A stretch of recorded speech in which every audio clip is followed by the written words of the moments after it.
একজন হচ্ছে খেজুর গাছ, একজন হচ্ছে খেজুর গাছ আমাদের, আরেকজন হচ্ছে মাতা আমাদের সাকি সাহেব।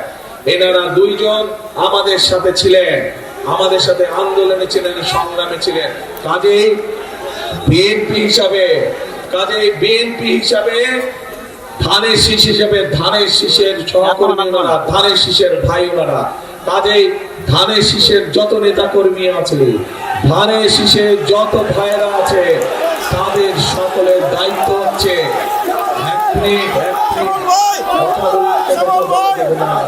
হইচই করলে তো কথা বলতে পারবো না, হইচই করলে কথা বলতে পারবো না, হইচই করলে কথা বলা যাবে না। বসে না। একই সাথে ধানের শীষের প্রার্থীরা তো আছেন, এই যে দেখলেন আপনারা, এই সবগুলো মানুষকে কেন জিতাতে হবে?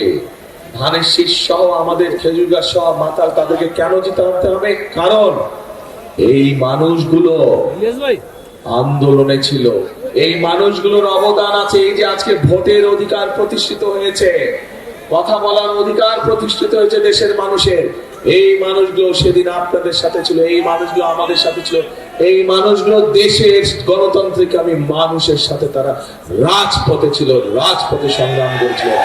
এই জন্যই আমাদের বিএনপি ধানের শীষের দায়িত্ব হচ্ছে তাদেরকে জিতিয়ে আনা, এবং একই সাথে সরকার গঠনের মাধ্যমে এই যে বিগত 15 বছর ধরে জনগণের অর্থ সম্পদ লুটপাট হচ্ছে, বিদেশে পাচার হয়েছে, এই যে রাস্তা দিয়ে আসার সময়, সিলেট থেকে আসার সময় আমি দেখেছি রাস্তার সে কি দুরবস্থা।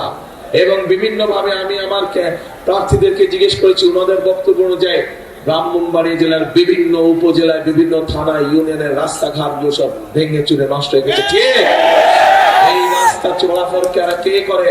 আপনারা করেন না? কাজে এই রাস্তা যদি ভালো থাকে, উপকার কার হবে? মানুষের উপকার হবে। কাজে এই মানুষগুলোকে যদি ভোট দিয়ে আপনারা জিতাতে পারেন, এবং আল্লাহর রহমতে ইনশাআল্লাহ বিএনপি সরকার গঠন করলে সেই রাস্তাগুলো আবার আগের মতন সুন্দরভাবে তৈরি হবে। একইভাবে আমাদের সন্তান, এই এলাকার সন্তানরা যারা স্কুল কলেজে লেখাপড়া করে, স্কুল কলেজগুলো নষ্ট হয়ে গিয়েছে, ভেঙে চুরে গিয়েছে, সেগুলোর মেরামত দরকার আছে না? মেরামত দরকার আছে। একইভাবে এই এলাকার আরেকটি বড় সমস্যা, যেটি অবশ্য সারা বাংলাদেশের সমস্যা, আমাদের তরুণ সমাজের, যুব সমাজের বহু ভাই বোনেরা আছে যারা বেকার হয়ে পড়ে আছে। বেকার সমস্যা একটা বিরাট সমস্যা। আমরা ইনশাআল্লাহ ধানের শীষ সরকার গঠন করলে পরে আমরা আমাদের বেকার যুবকদের জন্য বিভিন্ন রকম ট্রেনিং এর ব্যবস্থা করেছি, পরিকল্পনা গ্রহণ করেছি। আপনাদেরকে আমরা বিভিন্ন রকম ট্রেনিং দেব, এবং সেই ট্রেনিং এ দিয়ে আপনারা নিজেদের ব্যবসা শুরু করতে পারবেন, বিদেশে কর্মসংস্থানের ব্যবস্থা শুরু করতে পারবেন।